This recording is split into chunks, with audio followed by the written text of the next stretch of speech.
Bonjour à tous et à toutes, c'est Julie. Merci de me rejoindre aujourd'hui pour cette vidéo prévue de longue date sur l'année 2025 et que j'ai nommée 2025 année pivot puisque vraiment on va se rendre compte qu'il va y avoir un avant et un après, qu'on a réellement amorcé un changement puissant depuis 2023, vous l'avez certainement senti, que 2025 et à son tour 2026 vont vraiment être 2 années où il va y avoir des changements majeurs dans les fonctionnements collectifs autant qu'individuels et que je pense qu'on va pouvoir avoir une vision a posteriori qui va nous permettre de nous rendre compte d'ici 1 an et d'ici 2 ans d'à quel point on a avancé et que la réalité, ce qu'on tient pour être la réalité, ne sera plus du tout la même.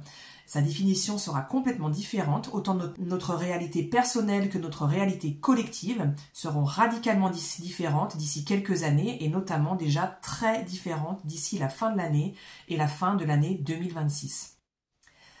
Alors, je prévoyais de vous faire cette vidéo depuis un temps. Elle est basée sur une conférence que j'ai donnée près de chez moi le 7 décembre et donc que j'avais préparée bien avant. Donc vous voyez que c'est une vidéo que j'avais envie de faire depuis un long moment. Je trouve enfin le temps pour la faire confortablement aujourd'hui.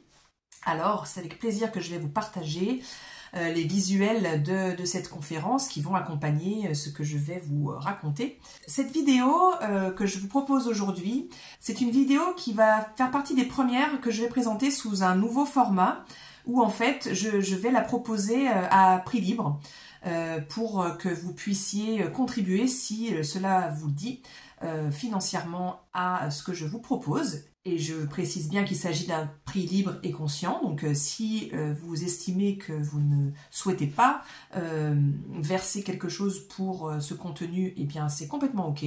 Si vous avez envie de donner 1 euro ou 2 euros ou 5 euros, eh bien c'est le bienvenu et on en reparlera plus tard dans la vidéo.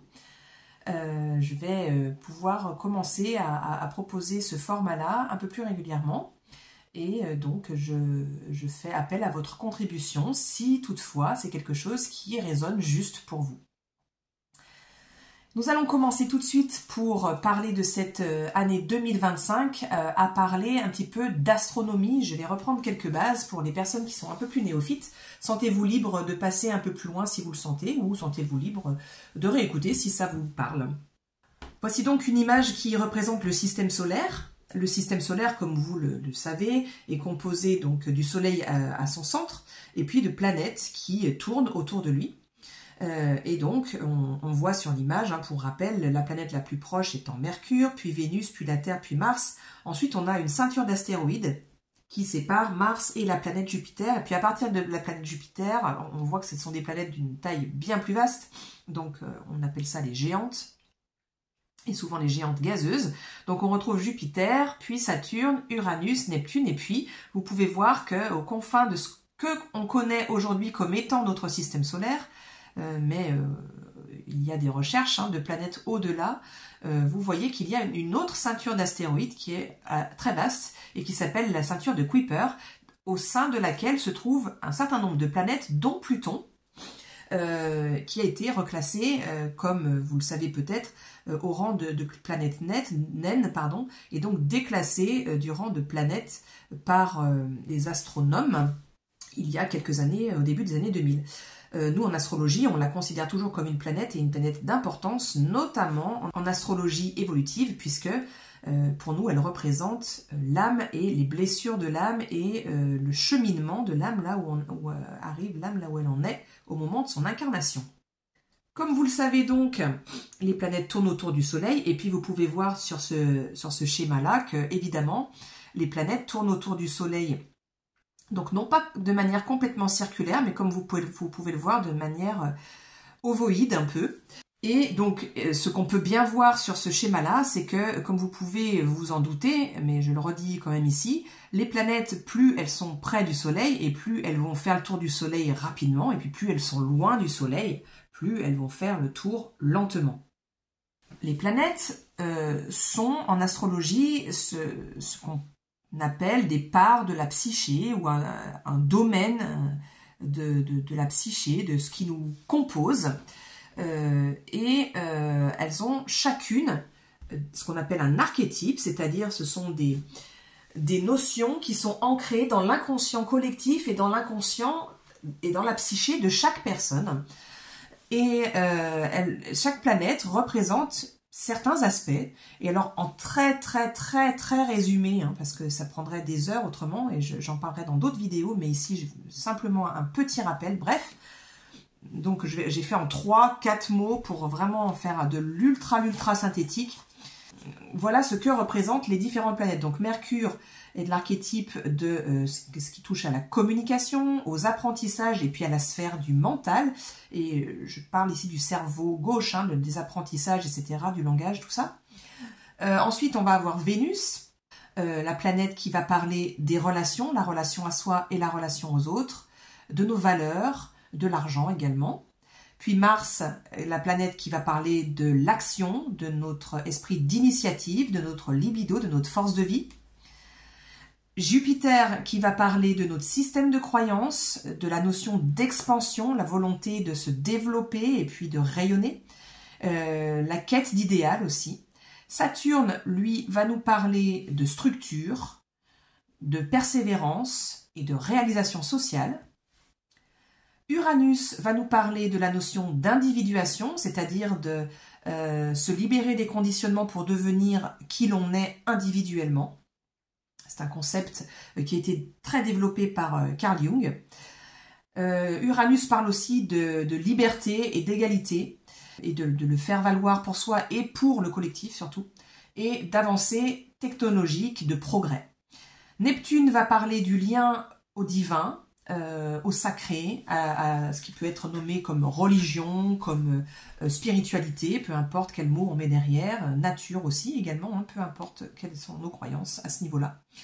Il va nous parler également de l'amour, mais transpersonnel cette fois, contrairement à Vénus, et il va nous parler d'unité, du notre lien à ce qui est bien plus vaste que nous, au grand tout.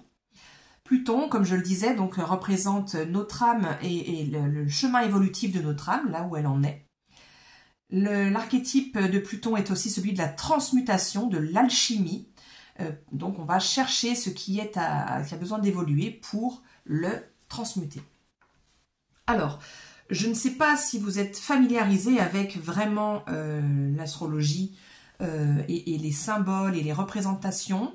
Donc je vous mets la carte du ciel du 17 janvier.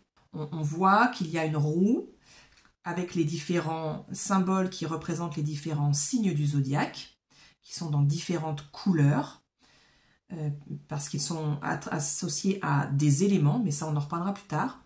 Encore autour de ces trous, on trouve complètement à gauche un symbole qui s'appelle AC, qui signifie l'ascendant, et puis à partir de l'ascendant, on voit que démarre la maison 1 qui est en dessous, puis la 2, la 3, etc. Donc ça, c'est les maisons. Et les maisons commencent, la première maison, le début de la première maison, c'est à l'ascendant. Voilà, et encore autour, vous pouvez voir qu'il y a des petits symboles de couleur à nouveau qui représentent les planètes. Alors bon, on utilise le terme planète de manière vaste, hein, ici en astrologie, puisqu'on y inclut le soleil et la lune qui ne sont pas des planètes, par exemple. On les appelle aussi parfois des luminaires, mais pour faire en un seul mot, on va appeler ça des planètes. Et donc, les planètes sont situées, elles ont des petits traits de couleur ici pour qu'on voit bien où elles arrivent. Et on voit que, par exemple, la Lune, ici, a un petit trait jaune, on la reconnaît facilement. La Lune, c'est pour ça que je vous parle de celle-là, même si vous ne connaissez pas ce qu'on appelle les glyphes, hein, les symboles. La Lune, on la repère tout de suite. Vous voyez qu'ici, pardon, la Lune est dans la maison 3, dans le signe de la Vierge. Voilà. Et la dernière chose qu'on voit, c'est qu'il y a des traits au milieu, des traits de couleur bleue, de couleur verte, de couleur rouge, qui en fait relient les planètes entre elles, et on appelle ça les aspects. Mais ça, on ne va pas du tout en parler aujourd'hui, on en parlera ultérieurement. Voilà ce qui compose une roue astrologique. Et si je vous parle de ça, c'est qu'une roue astrologique, c'est donc un cercle de 360 degrés, donc, et puis c'est comme si je faisais un point au centre du cercle, en fait, ça serait la Terre. Et ce que je vois autour de moi, c'est ce que je vois dans le ciel vu de la Terre. L'astrologie telle qu'on la pratique en Occident, c'est une astrologie qui est géocentrique, c'est-à-dire que vue du point de vue de la Terre. Et donc, on a l'impression, vu de la Terre, que les planètes tournent autour de la Terre, alors qu'on sait très bien que scientifiquement, elles tournent autour du Soleil. Mais vu de là où on se place, nous, dans l'univers, on a l'impression qu'elles tournent autour de nous. Et donc, elles tournent autour d'un cercle qui représente le ciel autour de nous. Et donc, c'est ce qu'on voit dans le zodiaque. C'est ce qu'on voit sur une roue du zodiaque, comme vous pouvez le voir à l'écran. Et donc, les planètes... pour le petit point technique, elle tourne dans le sens inverse des aiguilles d'une montre. Donc si je reprends mon image de tout à l'heure, je vois bien donc que, évidemment, les planètes qui sont le plus près du Soleil, elles ont une course qui est plus courte et donc elles font le tour du Soleil bien plus rapidement que les planètes lentes. Donc ça va de soi, mais c'est pas sans importance. Ça a une importance parce que, si je reprends la carte du ciel, par exemple, le Soleil fait le tour de la Terre. On sait bien que c'est l'inverse, mais si on se place du point de vue géocentrique, on a l'impression que c'est le Soleil qui tourne autour de la Terre. Donc il fait le tour du zodiaque en 365 jours, un quart, comme vous le savez bien. Ce qui veut dire qu'il reste dans un signe environ un mois, environ 30 jours. La Lune, elle fait le tour du zodiaque en 29 jours. Donc c'est-à-dire que quand une planète passe dans un signe, elle va comme colorer et activer ce signe. Et elle va apporter son énergie au signe. Donc par exemple, si je reprends Vénus, qui est la planète des relations, qui est une planète qui est facile à comprendre, eh bien, tant que Vénus va être en bélier, par exemple, eh bien, je vais avoir quelque chose qui va être très entreprenant dans mes relations. Je vais avoir quelque chose aussi où je vais sentir que je me sens plus passionnée, je me sens plus aussi indépendante dans mes relations. Et puis, peut-être que Vénus, elle va rester quelques semaines dans ce signe-là, puis après, elle va passer en taureau, puis ça va être une autre énergie. Quand c'est la Lune, elle reste 2 jours et demi dans un signe, donc on n'a pas vraiment le temps de sentir grand-chose passer. C'est-à-dire que ça ne va pas faire des changements radicaux dans notre vie quand la Lune passe dans un signe, parce qu'elle n'y reste pas assez longtemps. Le Soleil, pareil, il y reste un mois. Bon, ça nous fait visiter l'énergie d'un signe, mais ça ne va pas amener des changements majeurs. En revanche, comme vous avez pu le voir dans l'image, on voit qu'une planète qui est lente, elle va tourner beaucoup plus lentement autour du Soleil, donc autour du zodiaque, vu de chez nous, et elle va donc passer beaucoup plus de temps dans un signe, ce qui veut dire qu'elle va avoir le temps de lui apporter des changements importants dans notre paysage intérieur autant que dans le paysage collectif. Elle va remettre en question ce signe-là, elle va le faire travailler, et donc ça va nous faire travailler collectivement. Les planètes, à partir de Jupiter, surtout à partir de Saturne, on appelle ça des planètes qui sont collectives. Elles ont une importance, bien sûr, sur notre vie individuelle, mais surtout, ce sont des planètes qui régissent le collectif et qui viennent donc le faire évoluer. Alors, par exemple, ici, on voit que Mercure, lui, il fait sa révolution solaire, c'est-à-dire le tour du Soleil en 88 jours. Donc, le tour du zodiaque, il le fait très rapidement. Vénus fait sa révolution solaire en 224 jours, donc c'est un peu moins que la Terre. Mars, déjà, c'est en pratiquement 2 ans, 1,88 années. Alors, quand je dis années, c'est des années terrestres, bien sûr. Jupiter, là, on passe à une autre mesure.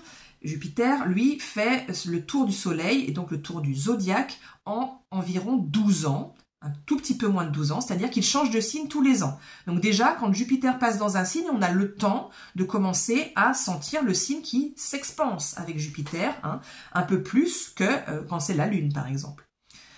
Saturne, lui, fait sa révolution solaire en 29 années et demie, il change de signe tous les 2 ans et demi. Donc quand Saturne vient travailler un signe, il vient le travailler, on a le temps de travailler, on commence à le sentir passer. On continue, on voit que Uranus, lui, fait sa révolution solaire en 84 années. Donc là, on commence à être vraiment à la limite, à l'extrême limite de ce que l'on peut voir comme évolution dans une vie humaine, puisque Uranus fait sa révolution solaire en 84 ans. Certains humains vivent jusqu'à 84 ans, mais déjà pas tous les humains. Donc on peut avoir ce qu'on appelle le retour d'Uranus, c'est-à-dire que le Uranus qui revient à la position où il était lorsqu'on est né, mais c'est pas tous les humains déjà qui vivent ça. Uranus, lui, change de signe tous les 7 ans, donc déjà on commence à avoir un travail beaucoup plus en profondeur en termes d'émancipation, de libération, de progrès par rapport aux archétypes du signe quand Uranus passe dans un signe. Neptune, on est sur un cycle de 165 ans, donc ça y est, là on dépasse l'échelle humaine. Donc on voit bien qu'on est dans du collectif et du transgénérationnel. Et il change de signe environ tous les 14 ans. Et enfin, on passe à Pluton qui, lui, fait le tour du Soleil en 248 années terrestres et change de signe entre 12 et 30 ans. Alors, comme je vous disais tout à l'heure, vous avez pu le voir, hein, ce ne sont pas des cercles que dessinent les planètes autour du Soleil. Hein, il s'agit de quelque chose qui est plus allongé. Et ce qui signifie que donc, selon où se place la planète, où elle est par rapport donc, à la Terre, en vérité, hein, par rapport à comment on la voit, elle va rester plus ou moins de temps dans un signe. Je vous montre par exemple le tableau du cycle, le cycle de Pluton, où on voit très bien que Pluton, ben là par exemple, donc il est en Verseau et il va y rester 19 ans et demi. En Balance, il y est resté 12 ans et demi, en Scorpion, 11 ans et demi, en Sagittaire, à presque 12 ans. Voilà. Donc vous voyez que selon où il se trouve dans le ciel, on le voit, on a l'impression qu'il passe plus ou moins vite. Et puis il y a aussi une question de gravité et d'attraction avec le Soleil qui font que selon la course des planètes, il y a des endroits où elles vont plus vite que d'autres, et la Terre ne fait pas exception à cette règle d'ailleurs. Bref, tout ça pour vous dire que lorsqu'une planète lente change de signe, ça a une importance cruciale sur le collectif, puisqu'on va complètement changer d'énergie. Et on va passer de plusieurs années, voire parfois plusieurs décennies, passer à travailler sur l'archétype d'un certain signe et à le transmuter, à le retravailler en profondeur avec ces planètes lentes. Et tout à coup, la planète passe dans un autre signe. Alors c'est jamais tout à coup, puisqu'il y a des rétrogradations pour nous aider justement à faire cette transition-là. Mais on se met à passer à un autre signe et là on vient travailler une autre part de la psyché, de l'inconscient collectif. Et du coup, ça fait que c'est un changement majeur dans les énergies collectives et dans les directions du collectif. Or, il se trouve que la probabilité que deux planètes lentes changent de signe de manière proche en temps est relativement faible, parce qu'elles n'ont pas le même rythme, etc. Et il se trouve qu'entre 2024 et 2026, la totalité des planètes lentes, et j'inclus le centaure Chiron, changent tous de signe. Et en plus, il y aura évidemment l'axe des nœuds qui débute un nouveau cycle du zodiaque. Alors, l'axe des nœuds, hein, l'axe de lunaire change tous les ans et demi, mais là, on vient de débuter, et on va en reparler dans cette vidéo, un nouveau cycle de l'axe des nœuds, puisque l'axe des nœuds, contrairement aux planètes, comme je vous le disais tout à l'heure, l'axe des nœuds lunaires, eux, tournent de manière dans le sens horaire, dans le sens des aiguilles d'une montre, donc à l'inverse des planètes.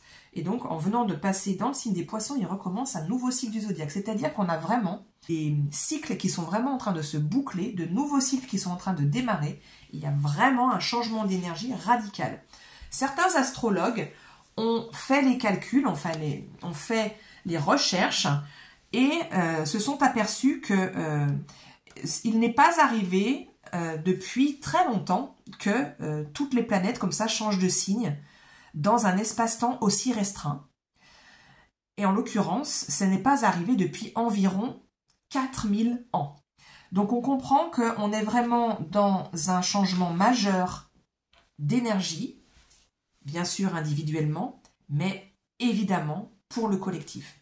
Il y a quelque chose de crucial qui est en train de se passer et le collectif va être complètement transmuté sur un certain nombre de pans de ce qui compose sa psyché et son inconscient, son fonctionnement donc. Alors, entre 2024 et 2026, on voit que Jupiter passe en Cancer, que Saturne passe en Bélier, que Uranus va passer en Gémeaux, que Neptune passe également en Bélier comme Saturne, que Pluton passe en Verseau et que Chiron passe en Taureau.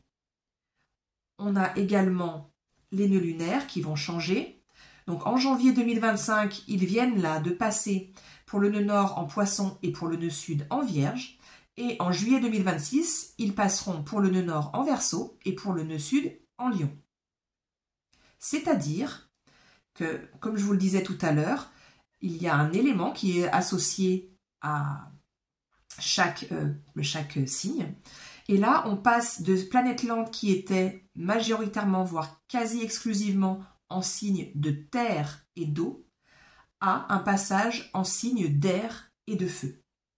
C'est-à-dire que on passe d'une énergie yin avec la terre et l'eau, une énergie qui est plus réceptive, plus introvertie, introspective, qui est plus lente aussi et qui est plus gestative. Donc on parle vraiment de tout ce qui se construit sous la surface en fait. Et puis c'est également un signe qui est axé sur la sphère émotionnelle et la construction dans la matière, tout ce qui est concret aussi, tangible avec la terre.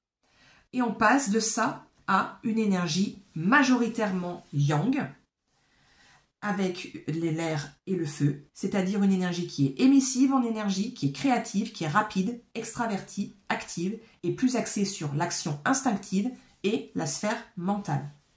Puisque en effet, donc comme on vient de le nommer, à part Jupiter qui passe en Cancer et qui va passer en signe d'eau, il vient de passer une année en signe d'air jusqu'au printemps là, eh bien Saturne, Uranus, Neptune, Pluton, Chiron vont passer en signe d'air et de feu. Et puis l'année prochaine, en juillet 2026, les nœuds lunaires, donc ça va encore s'accélérer en 2026, les nœuds lunaires, eux aussi, passeront en signe d'air et de feu.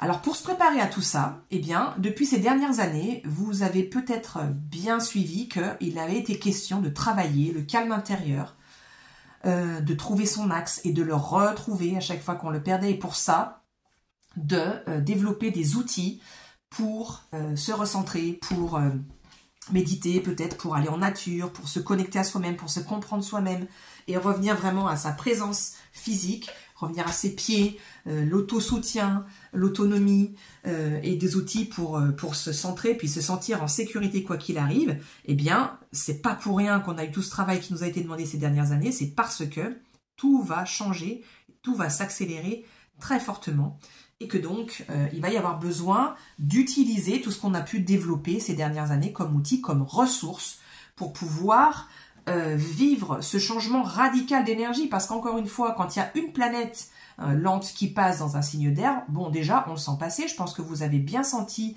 passer le changement de Pluton à la fin de l'année 2024. Quand c'est toutes les planètes qui passent en un an et demi, bon, ça décoiffe quoi. Donc, il y a vraiment besoin de cet ancrage-là, il y a vraiment besoin d'être capable d'avoir ces ressources-là, cette résilience, cet auto-soutien et ces capacités de recentrage, quoi. Alors juste, je vous donne quelques dates. Bon, vous avez dû l'entendre dire un certain nombre de fois, Pluton est passé en Verseau depuis le 19 novembre jusqu'en 2044. Les nœuds lunaires viennent de passer le 10-11 janvier 2025 dans l'axe Poisson-Vierge et ils vont y rester jusqu'au 27 juillet 2026. Neptune passe en Bélier le 30 mars 2025. Il rétrograde en Bélier au début août et puis il repasse en Poisson le 23 octobre pour repasser définitivement en Bélier cette fois en janvier 2026, le 27 janvier. Et il y restera jusqu'en 2038-39 avec les rétrogradations, définitivement en 2039. Ensuite, Uranus passe en Gémeaux le 8 juillet 2025. Il rétrograde en Gémeaux le 1er octobre. Il repasse rétrograde en Taureau le 9 novembre. Il repasse direct ensuite en février 2026 et repassera définitivement en Gémeaux le 27 avril 2026 pour y rester jusqu'en 2032.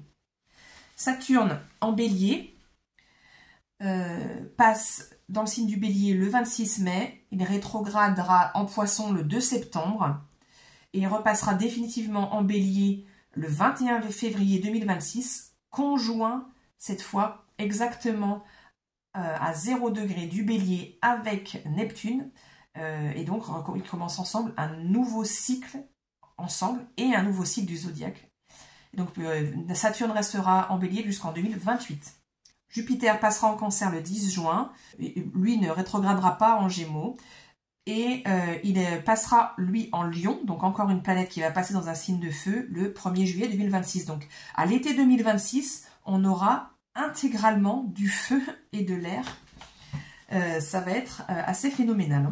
Alors, j'arrête ici avec les dates et on va passer directement au changement des planètes. Alors, je ne vais pas revenir sur Pluton en Verseau parce que j'en ai beaucoup parlé dans une vidéo que j'ai faite il y a quelques mois, qui était issue de cette conférence d'ailleurs.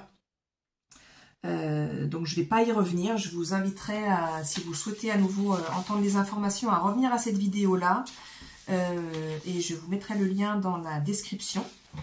Mais on va parler des autres planètes et de l'axe des nœuds également, bien sûr, qui vient de passer dans le signe des poissons et de la Vierge, dont on a besoin de développer les informations. Alors, commençons tout de suite avec Uranus qui passe en Gémeaux. Alors, pour rappel, la planète Uranus est la planète maîtresse du signe du Verseau. Et c'est pas anodin, puisque vous le savez, Pluton vient de passer en Verseau. Et qui, avec ce passage en Verseau, il amène une transmutation, un fort besoin qu'on sent d'ailleurs de libération de l'ancien et de sortir des carcans, des choses qui sont devenues sclérosées et dont on a besoin vraiment de se libérer parce que avec Uranus et avec le Verseau, qui sont donc des archétypes similaires et associés, il y a vraiment cette idée que on est devenu trop grand pour l'espace qui nous contient. On s'est développé à tel point que l'espace dans lequel on est ne peut plus nous contenir et nous, on ne peut plus y évoluer à notre aise. Et qu'on a besoin d'un espace plus vaste. C'est un peu comme, j'aime bien donner cette analogie, un homard qui a besoin de sortir de sa carapace en grandissant parce qu'il y est trop à l'étroit, il a grandi et qu'il a besoin d'en sortir pour pouvoir s'en créer une autre. Eh bien, il y a ce moment où on n'est plus dans notre ancienne carapace qui certes était trop étroite, mais bien confortable parce que familière.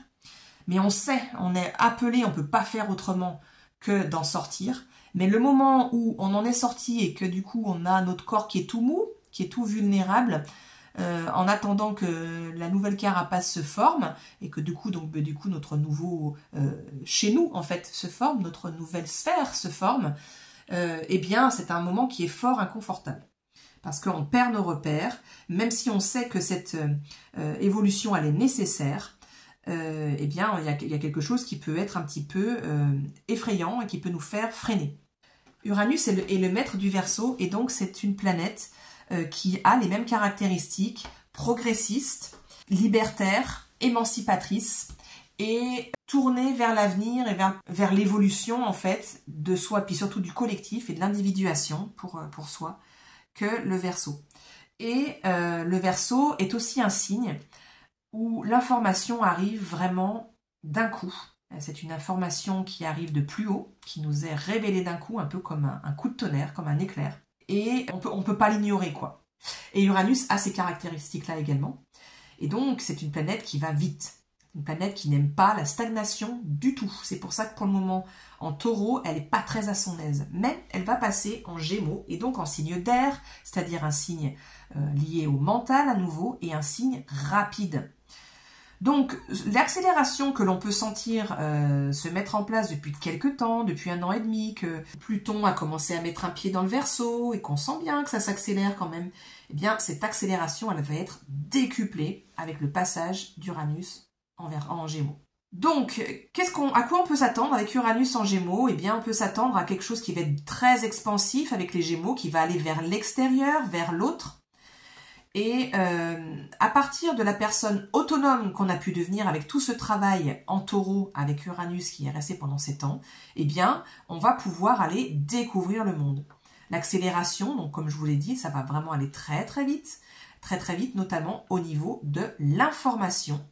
Et je pense qu'au niveau des formes de communication, des sources d'information, l'information va être décuplée, on risque d'être inondé d'informations et j'utilise encore une fois, avant de me faire lyncher à nouveau, j'utilise le terme information au sens le plus large possible, comme j'utilise le terme progrès au sens le plus large possible, ce qui ne veut pas dire que je soutiens toute forme de progrès. Quoi qu'il en soit, on ne peut pas nier que Uranus est une planète qui vise le progrès technologique et que de toute façon, c'est ce qui se passe. Donc, encore une fois, l'importance est dans comment on va s'y préparer, qu'est-ce qu'on prend, qu'est-ce qu'on ne prend pas, et user de discernement pour pouvoir faire en sorte que individuellement on puisse créer les progrès dans le sens qui nous semble vraiment soutenable pour nous et pour le collectif. Et que avec Uranus, qui est le signe de l'individuation, il y a quelque chose d'extrêmement important, et je pense qu'il est extrêmement important dans nos sociétés où on est des peuples déresponsabilisés depuis des siècles et des siècles et des millénaires, que le changement, il n'arrivera pas d'en haut.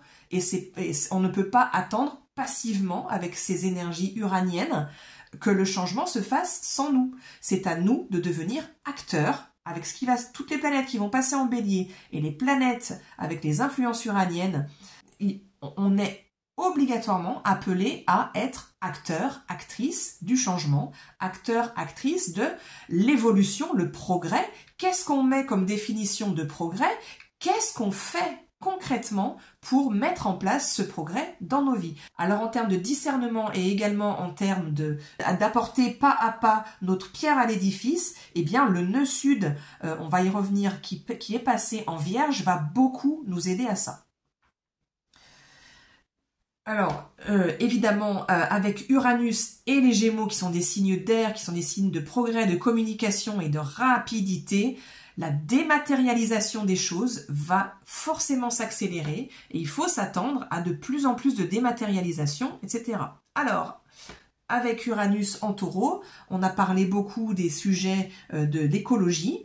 Eh bien, il ne faut pas oublier que tout ce qui se dématérialise a quand même une empreinte en termes de pollution, puisqu'il faut bien des énormes ordinateurs et des énormes centrales pour alimenter ce qui est en ligne et qui semble invisible, mais qui ne l'est pas tellement, pas totalement en tout cas.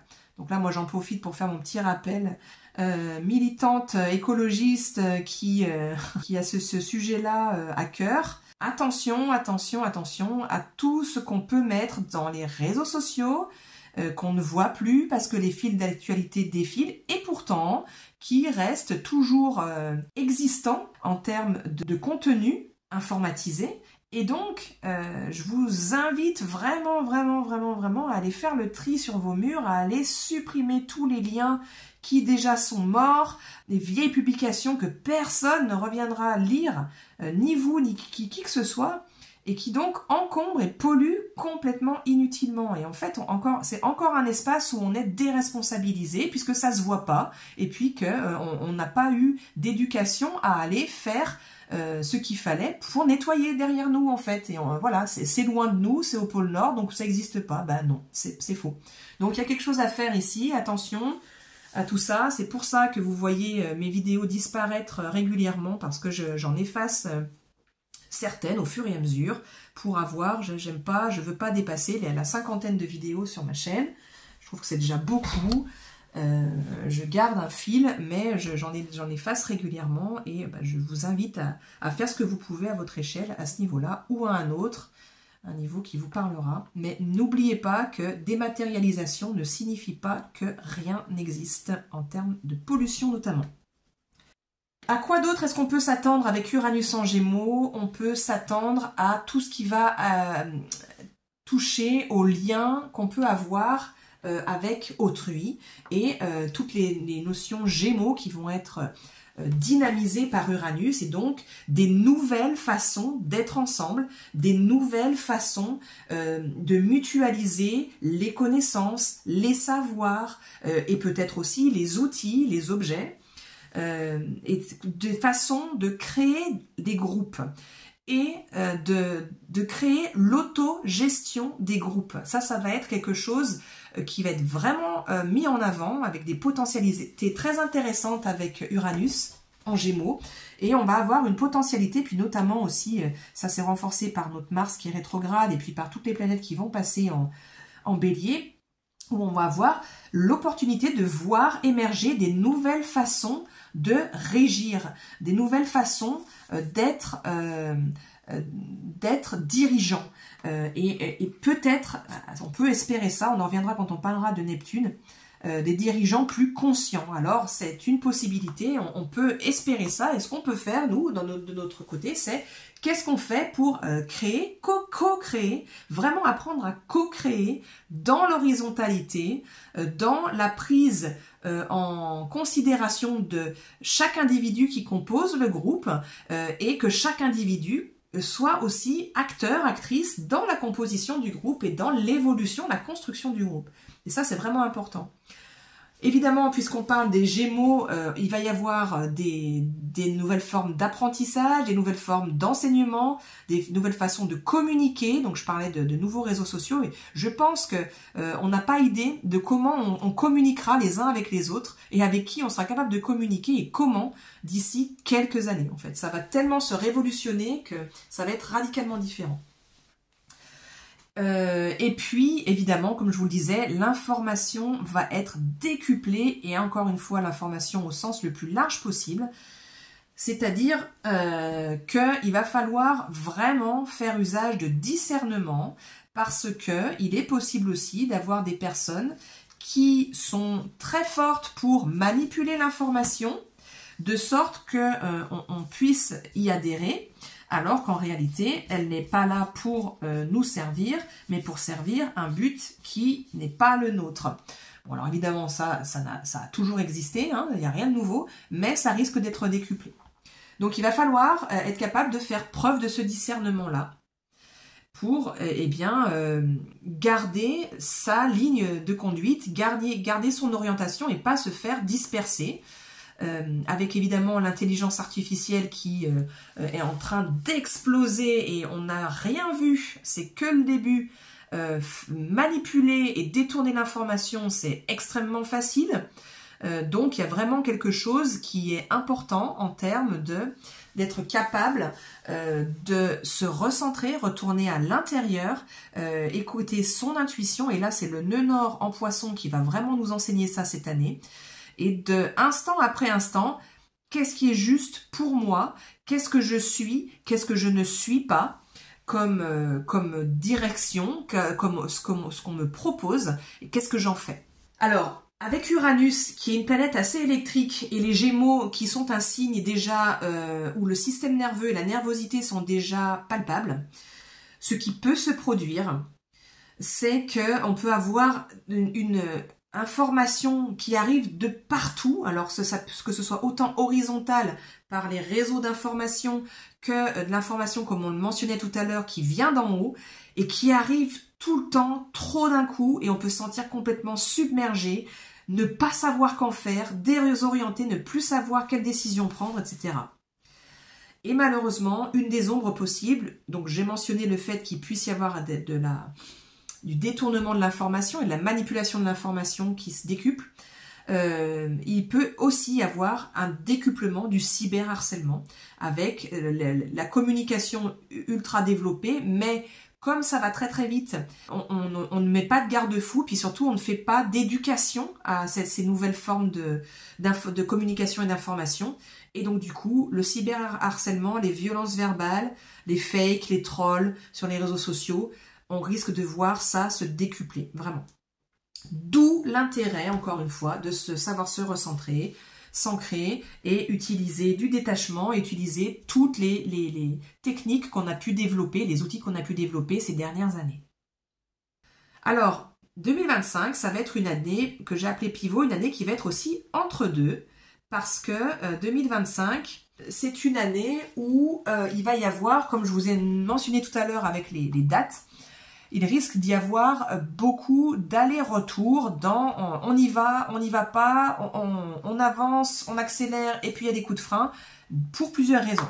D'une part, parce que Uranus, Neptune et Saturne vont entrer dans des nouveaux signes, et puis ils vont à ce près rétrograder dans le précédent, donc c'est bien parce que ça nous permet de boucler des boucles avant de passer définitivement dans un nouveau signe, et puis ça nous permet aussi d'avoir un petit avant-goût avant d'y passer définitivement, mais ça fait aussi qu'il y a possiblement beaucoup de fatigue parce que on a ces allers-retours, quoi. Et puis, il peut y avoir aussi pas mal de frustration avec j'ai envie d'y aller, et puis tout à coup non, et il faut à nouveau réfléchir à autre chose avant de foncer. Bon, donc on en reparlera. Et puis, parce que, une autre raison, c'est que le Saturne va rester balsamique, c'est-à-dire qu'il va pas encore être exactement à sa conjonction à Neptune, il va pas encore tout à fait rejoindre puis dépasser Neptune avant 2026. Donc pendant toute l'année, ce cycle-là, entre Saturne et Neptune, il n'est pas encore bouclé. Donc il y a quelque chose où on sent bien les prémices, mais c'est pas encore tout à fait acté. Évidemment, la rétrogradation de Mars, on est en plein dedans, fait que il y a cette nécessité de remise en question, de revenir à l'intérieur. Si vous voulez en savoir plus, j'y reviens pas ici. Je vous invite à aller voir mes 2 dernières vidéos sur la pleine lune et la nouvelle lune qui l'ont précédée, où je développe beaucoup plus ce qui se passe avec Mars en rétrogradant dans le signe du Lion, puis là en Cancer où il est actuellement. Lorsque Mars va revenir direct, juste après, ça va se jouer à quelques jours, Vénus va passer rétrograde elle aussi. Donc on voit bien qu'il y a quelque chose qui a besoin de se réfléchir, de se réaxer, de se réajuster intérieurement avant de vraiment pouvoir foncer. Donc c'est pour ça que j'ai appelé vraiment cette année-là une année entre deux. On passe à Neptune. Neptune donc va passer en Bélier. Il y restera 14 ans, après avoir terminé un cycle de 14 ans en Poisson, et puis surtout un cycle de 165 ans autour du zodiaque, puisque les Poissons sont le dernier signe du zodiaque.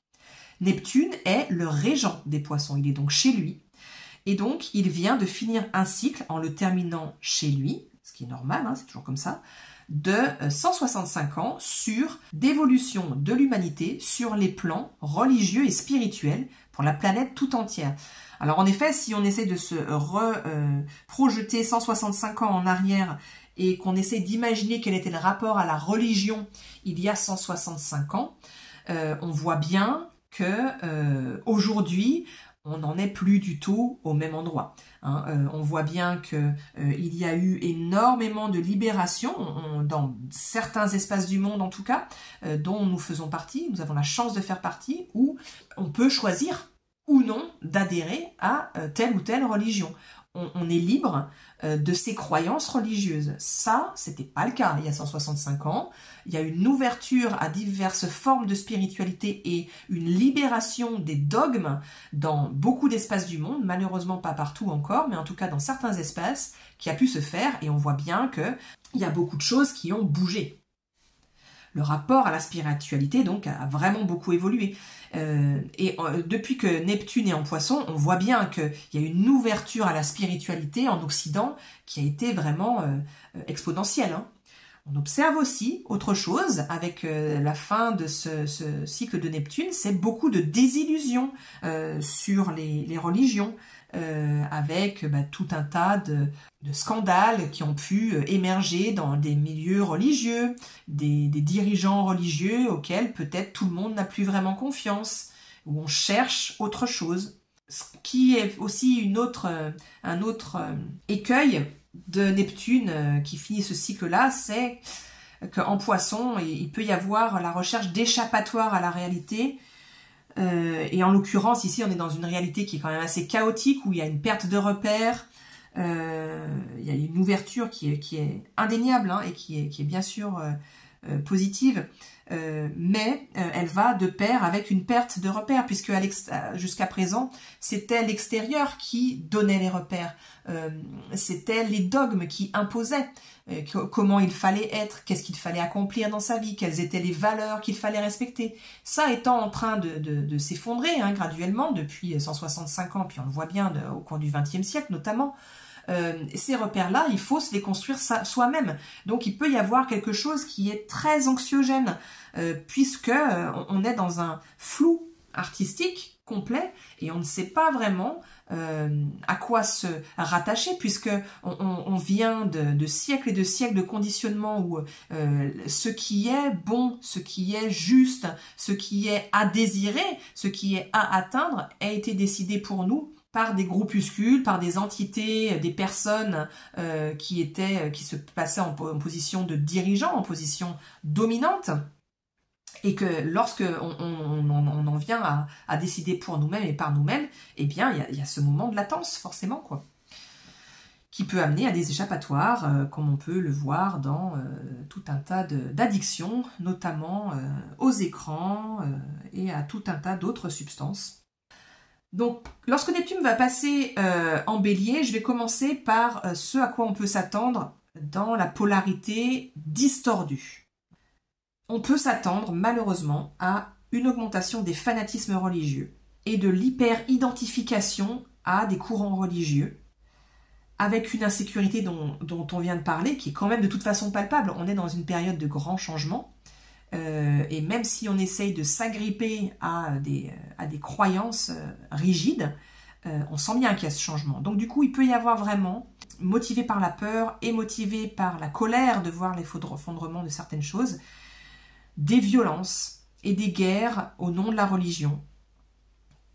Comme on le voit bien encore, bon, ça fait des siècles que ça dure, il n'y a rien de nouveau encore une fois, mais ça pourrait, c'est possible que ça s'accentue un peu de partout, avec du terrorisme, de religieux et ce genre de choses-là.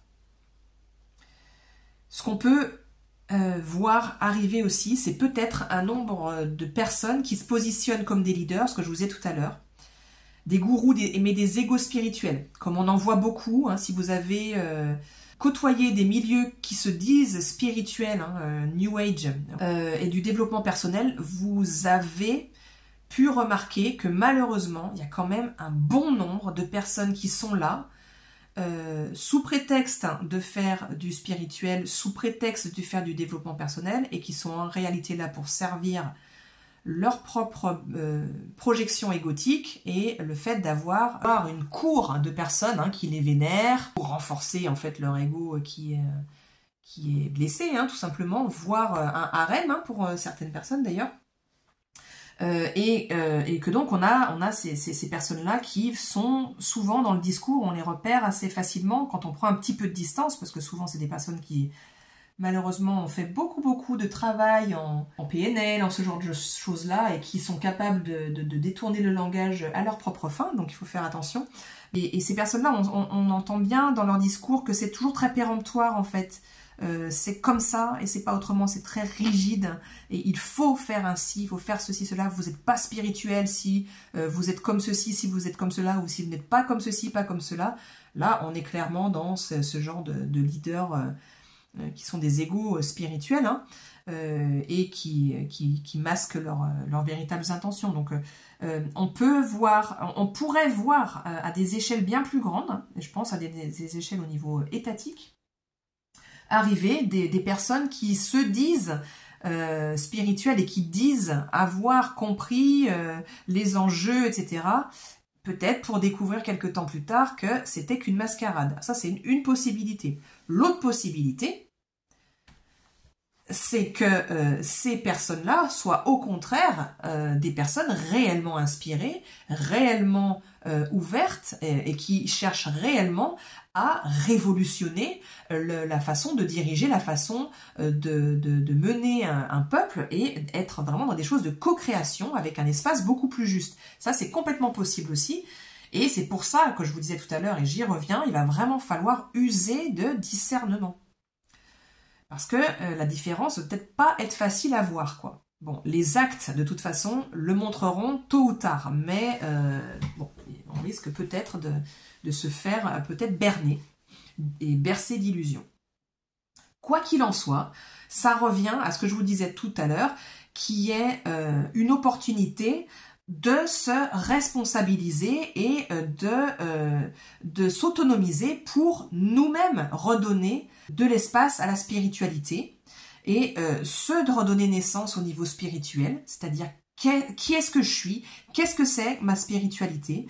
On va y revenir quand je vais parler de l'axe des nœuds. La spiritualité va être largement mise en avant avec le passage du nœud nord en poisson, et du coup ça va vraiment être, mais c'est quoi mon rapport à la spiritualité? Ma part spirituelle à moi, intérieure, comment est-ce que je la nourris?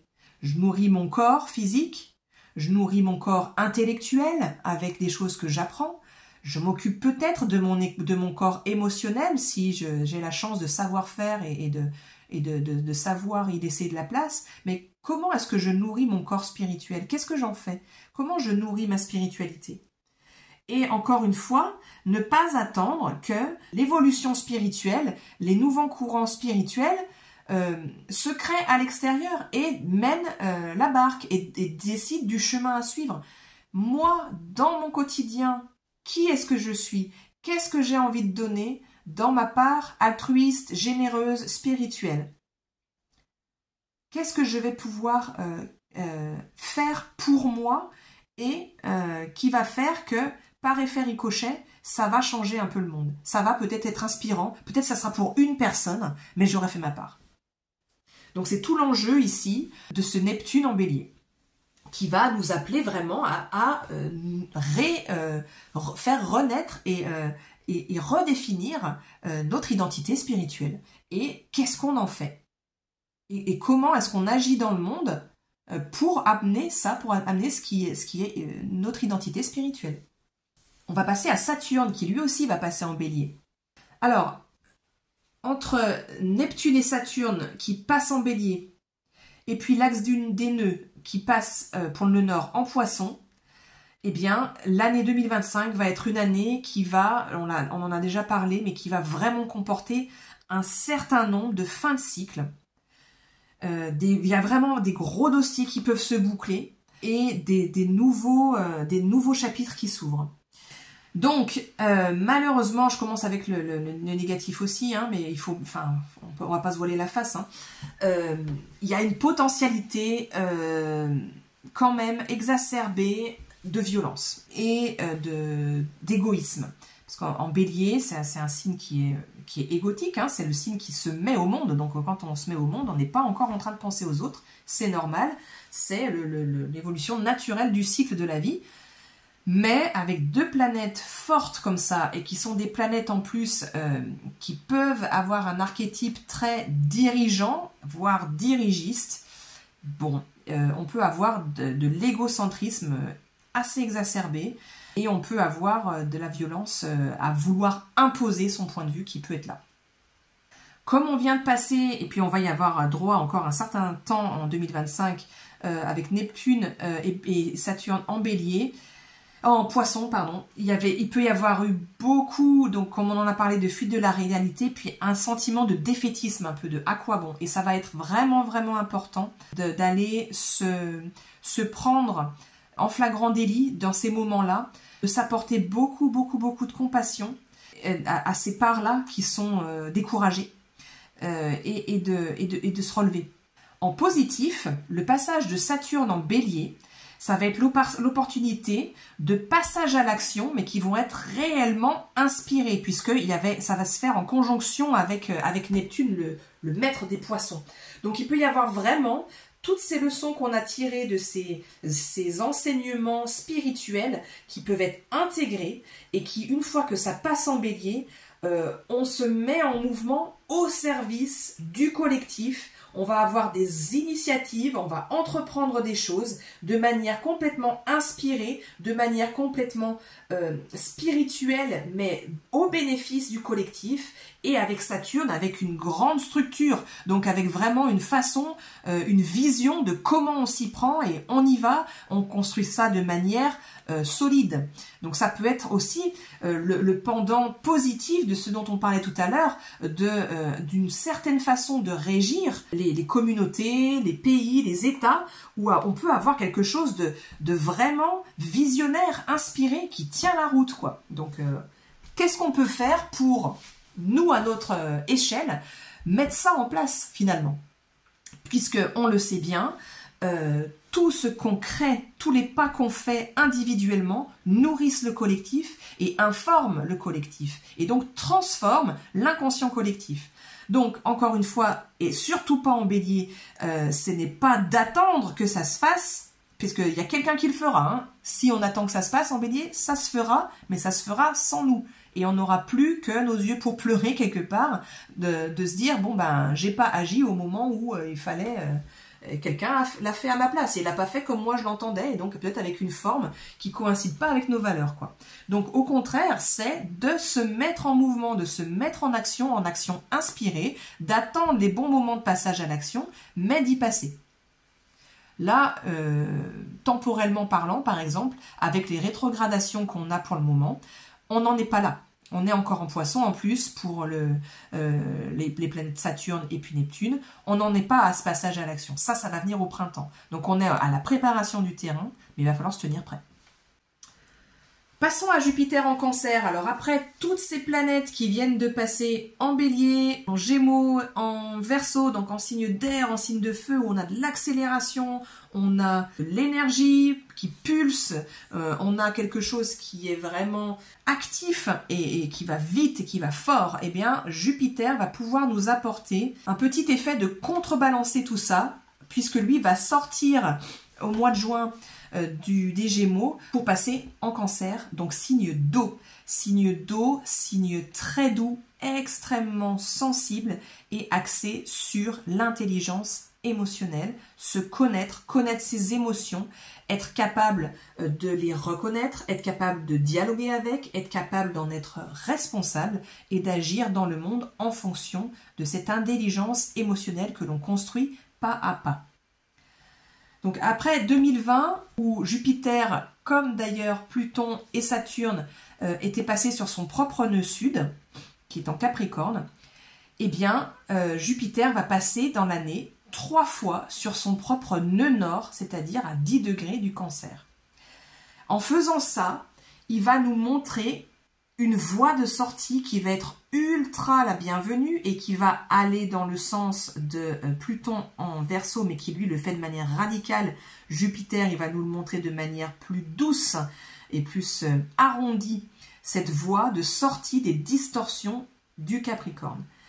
Le Capricorne, dans son effet distordu, que l'on connaît bien, avec les dominations par la force, avec le patriarcat, avec toutes ces distorsions, dont on pâtit partout dans le monde depuis plusieurs millénaires, eh bien, la polarité opposée, c'est la polarité du Cancer qui vient nous apprendre justement à sortir de ça. Alors, qu'est-ce qu'il nous propose Jupiter? Il va nous proposer de nous ouvrir et de développer la compassion, la douceur, l'empathie, et en commençant bien entendu par soi-même. Et je peux que vous inviter encore une fois à travailler sur vos parts intérieures avec les travaux du docteur Richard Schwartz, qui sont vraiment d'une extrême qualité, notamment, bon, il y a bien d'autres voies, mais celle-ci me paraît vraiment particulièrement appropriée pour ce qui se joue, notamment avec Jupiter en Cancer. Et puis, avec Jupiter en Cancer, et on est en train de préparer ça déjà avec la rétrogradation de Mars en Cancer actuellement, ça va être de créer des espaces et des cercles qui vont vraiment être soutenants, vraiment être sécures en fait. Des espaces où, comme on aura appris à être là pour soi-même, comme on aura appris ça, on va pouvoir continuer de l'apprendre dans des espaces où on va pouvoir se relier à des personnes qui sont également soutenantes, qui sont également co-créatrices de l'espace, où on a envie de prendre soin de l'autre, on a envie qu'on puisse se sentir vraiment écouté, entendu, pour pouvoir se s'outiller finalement et repartir à l'action ensuite dans le monde, mais de manière beaucoup plus sereine et apaisée, puisqu'on aura appris à mieux se connaître, et puis on aura appris aussi qu'il y a des espaces ressources qui existent. Et donc, on ne va pas partir avec la carapace du Cancer en se disant attention, il faut que je me défende, mais bien sûr, avec un discernement, encore une fois, mais en sachant que ces espaces-là sont possibles, ce qui apporte une couleur différente de ce qu'on peut amener dans le monde extérieur au sens plus large par la suite.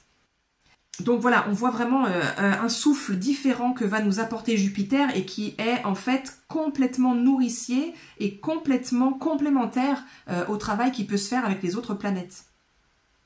Je passe maintenant à l'axe des nœuds lunaires qui viennent de passer dans les signes des Poissons et de la Vierge. Le nœud nord en Poisson, le nœud sud en Vierge. Le nœud sud, il vient nous parler de ce qui est à revoir, à revisiter, dans quelques signes qu'ils soient, et il vient aussi nous parler et nous on insiste pas mal sur ça en astrologie évolutive, de ce qu'on a déjà développé comme compétences, comme qualité par le passé, dans cette vie ou dans les précédentes. Donc en Vierge, il va y avoir un focus qui va être amené sur ce qu'on a pu, alors en négatif, ce qu'on a pu négliger en termes de santé, en termes d'alimentation, d'habitudes du quotidien, de travail, de mettre à jour ses compétences. Il y a des choses qu'on a négligées et que dans son travail, eh bien, on ne maîtrise pas très bien parce que voilà, la Vierge va nous le mettre en face et puis on va devoir se former quoi, et se réactualiser. Mais dans son aspect positif, la Vierge, quand elle est saine, quand elle est exprimée dans son archétype qui est sain, qui est équilibré, eh bien, elle vient justement nous inviter à développer tout ça, nous inviter à développer le fait de prendre soin de soi, de prendre soin de ses rythmes, de ses cycles, de sa santé et de son quotidien, et notamment avec son mantra qui est vraiment alimentation, exercice, repos. Donc, ça va pouvoir être l'opportunité, avec ce nœud sud en Vierge, de remettre en place et de revenir à des pratiques quotidiennes. Et encore une fois, avec la Vierge, ce sont des petits pas, hein, c'est le mille pattes qui met un pas avant l'autre pour avancer petit à petit vers un objectif qui peut-être est élevé, mais à force de poser un pas devant l'autre, eh bien, on finit par accomplir le chemin. Et donc, dans ces domaines de la santé, et qui tournent autour de ces 3 axes majeurs, comme je viens de vous le dire, mais aussi, ça peut être, et c'est totalement souvent le cas, la santé spirituelle, ici, avec l'axe qui est dans sa polarité en poisson. Qu'est-ce que je fais pour ma santé qui est à la fois autant mentale que spirituelle, quelque part, pour pouvoir nourrir ces espaces-là et laisser des espaces comme ça. Donc de méditation, peut-être de contemplation, de promenade, chacune a ses outils pour ça, mais il y a cette dimension-là à remettre au centre. Et la Vierge est un signe qui est, quand il est sain, quand il est exprimé sainement, qui est empli de compassion. Et de compassion envers soi-même. Donc ça va être d'arriver à ne pas justement tomber dans la dérive très facile de la Vierge, de l'autoflagellation, de l'autocritique et de voir toujours le verre à moitié vide, du défaitisme, pour justement ne pas se laisser décourager et ne pas regarder trop loin devant soi et regarder le petit pas que je peux faire aujourd'hui. Et bien peut-être que je peux faire 5 minutes de méditation, et bien c'est super et je me félicite d'avoir fait 5 minutes de méditation parce que peut-être j'aurais pu ne pas les faire du tout. Et cette compassion-là, quand on se l'applique à soi, par la suite avec la Vierge, eh bien on peut l'appliquer à l'extérieur. Parce que l'axe poisson-vierge est un axe qui parle vraiment de se mettre au service de l'autre, au service du collectif, au service de l'autre. Et donc du coup, il va y avoir vraiment cette dimension de pouvoir se mettre au service sans se nuire à soi-même, sans se négliger, donner de soi tout en se respectant, en respectant ses limites, en respectant ses besoins, en respectant ce dont on est capable et en s'écoutant. Donc ça, c'est vraiment l'aspect sain et équilibré de cet axe-là. La Vierge va aussi nous mettre devant ce à quoi on est prêt en termes d'évolution, en termes de réalisation, mais sur quoi on procrastine. Ce aussi sur quoi on hésite, on doute, on n'est pas sûr de soi. Et encore une fois, ça va être avec gentillesse envers soi-même, comment se mettre en marche pas à pas pour pouvoir avancer sur ces domaines-là. Alors, je ne l'ai pas marqué sur la diapositive, mais puisque la Vierge est un signe de terre, on va être amené à revisiter toutes les problématiques, comment on se positionne par rapport à tout ce qui va toucher à nos ressources, à nos finances et à l'argent.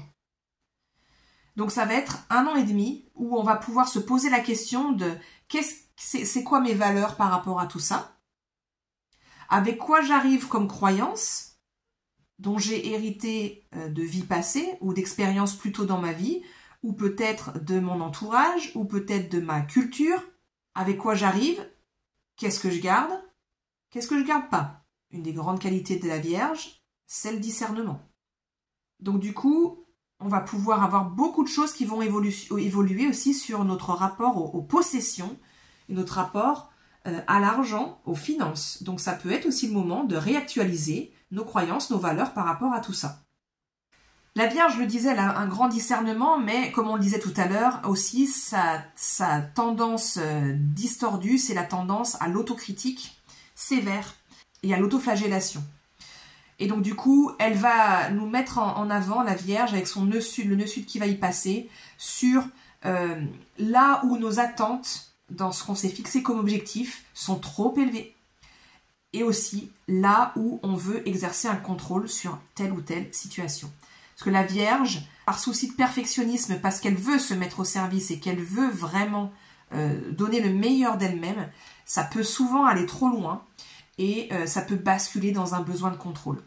Et donc du coup, dans quels espaces de nos vies, puisqu'on a tous la Vierge quelque part dans notre thème, donc on a tous cet archétype-là qui est présent, ou dans quels espaces, eh bien ça qui se joue, et où est-ce que je peux peut-être arriver à lâcher, et là on va y revenir tout à l'heure, ça sera la polarité poisson qui va nous aider à ça.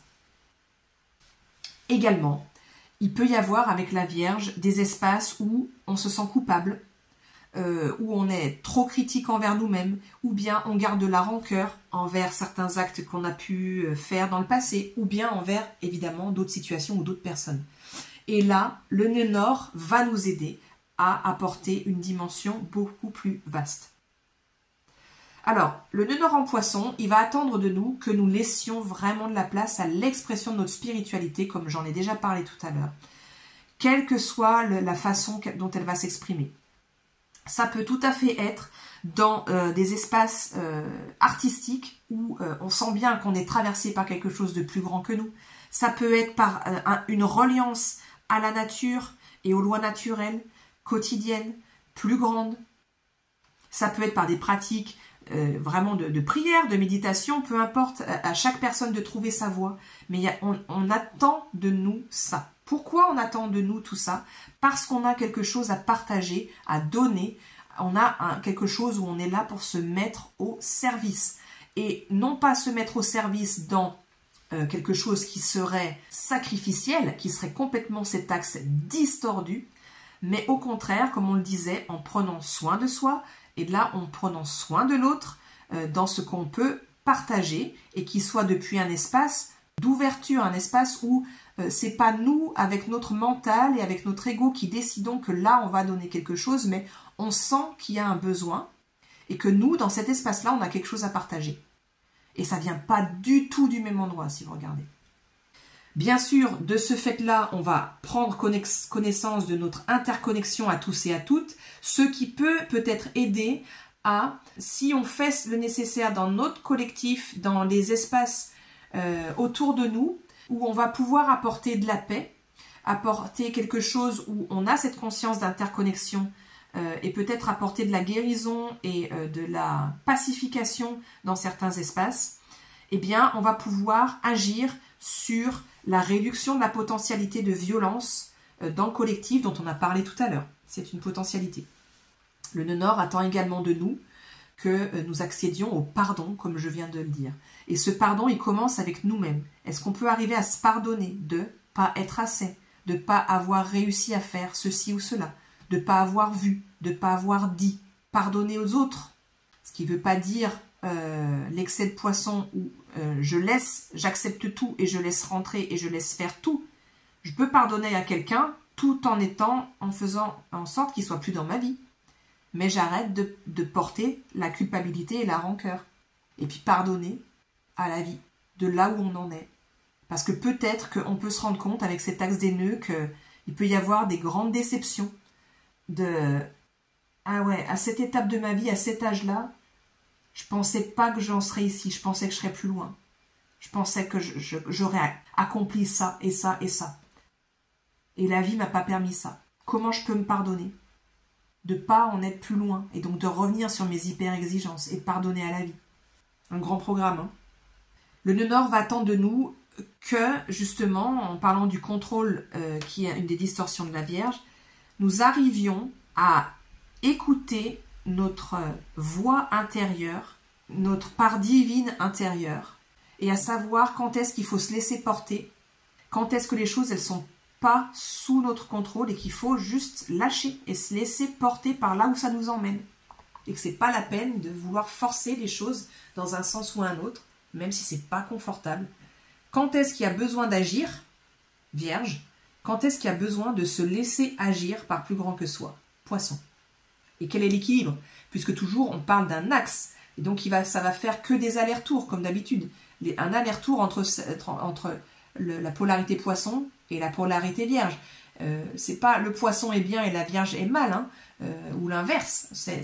Il y a un équilibre à trouver pour arriver à visiter quelque chose peut-être de distordu en Vierge, aller via le travail par la polarité opposée Poisson, revenir en Vierge avec cet aspect-là qui est guéri, et inversement.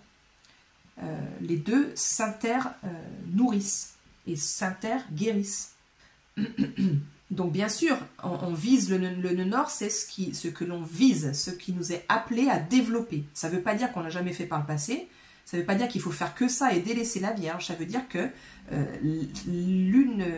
l'un va nourrir l'autre et l'un va aider l'autre à se développer.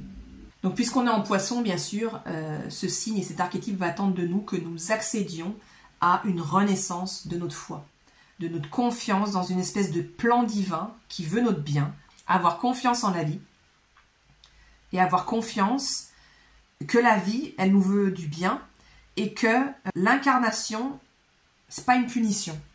Et là, il y a tout un travail aussi. Et puis que nous parvenions enfin à aimer plus grand, tout en ayant des limites saines. Il ne s'agit pas de tout laisser entrer encore une fois, et ça commence par la Vierge, comme on en a parlé tout à l'heure, par savoir s'aimer au quotidien, en apportant ce dont on a besoin, ce qui nous nourrit au quotidien, qu'on va pouvoir, par la suite, ouvrir plus grand et donner plus large.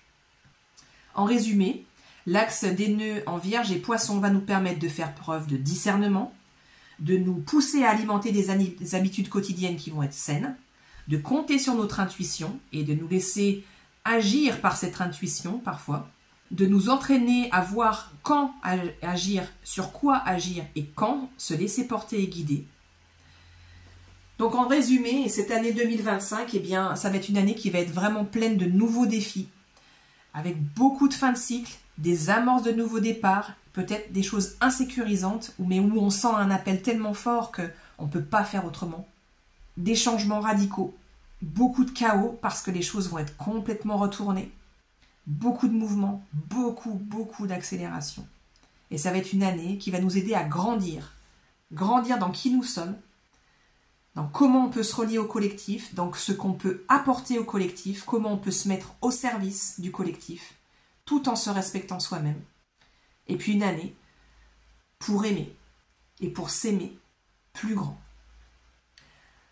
Voilà, je vous remercie de votre attention, j'espère que cette vidéo vous aura parlé et vous aura plu. Si c'est le cas, n'hésitez pas à contribuer, je vais vous laisser les liens pour que vous puissiez aller contribuer. Si vous décidez de le faire, je vous remercie du fond du cœur. Et puis qu'il s'agit de petites sommes, je vous demanderai de bien vouloir faire des dons sur PayPal, sinon je vais payer des sommes forfaitaires qui risquent de dépasser la somme du don sur PayPal.